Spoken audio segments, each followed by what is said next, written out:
Good morning. I'm Andy Myers at Weiss Research. I'm Jen Amos, and this is your morning market update for Monday, November 21st. Stocks on Wall Street are tumbling to start this holiday-shortened week, with all three major indexes down close to 2%.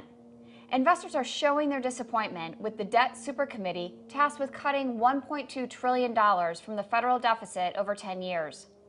According to multiple media reports, congressional leaders will announce today that the committee has failed, even before the Wednesday deadline. Once that deadline passes, it will trigger automatic cuts to military and domestic programs, including $600 billion from the Pentagon's budget. And while those cuts will not go into effect until 2013, lawmakers will be faced with more pressing concerns once they return from their Thanksgiving recess.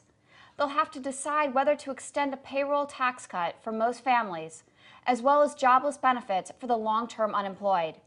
Both of those programs are due to expire at the end of the year. It's not just the failure of the political process in the U.S. that's weighing down investor sentiment today. Traders are also concerned about the seeming inability of European leaders to halt the spread of the sovereign debt crisis. Interest rates are still extremely high in Italy and Spain, despite a sweeping victory by Spain's conservative opposition party in elections over the weekend. And now, even AAA-rated countries in the Eurozone's core are coming under pressure. Moody's Investor Service warned that rising government borrowing costs and an uncertain economic outlook pose a threat for France's credit rating. That warning is sending the CAC 40 in Paris down 2% today, and Frankfurt's DAX index is posting similar losses. Meanwhile, the euro is falling below the 135 mark against the US dollar as we begin to hear more serious talk from economists and other experts about a possible breakup of the monetary union. All this uncertainty in the global economy is causing China to lower its outlook for the next several years. The country's leaders now say the world is facing a long recession that will likely cut into its own GDP growth. According to the state-run Xinhua news agency, Vice Premier Wang Qishan described the outlook as extremely severe. He's expected to be named premier next year. Amid this economic environment, investors are fleeing assets viewed as relatively risky. That's weighing on equities around the world, but it's also hurting most commodities. Crude oil continues to decline, now down below $97 a barrel. And even gold, which is normally considered a safe haven investment, is dropping closer to $1,700 an ounce. But one asset that's maintaining its safe haven status is U.S. Treasuries.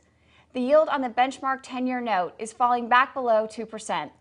Turning to corporate news, we have a big deal in the pharmaceutical industry to tell you about. Gilead Sciences is buying Pharmasset, which makes oral therapies for treating hepatitis C. The price tag is $11 billion, or $137 a share, almost double Pharmasset's closing price on Friday.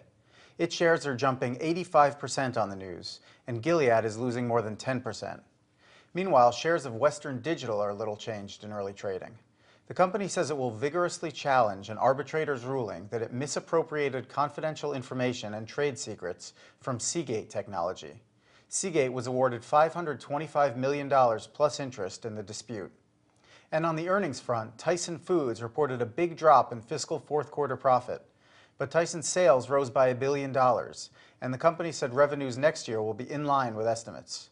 Right now, the stock is losing more than 1%.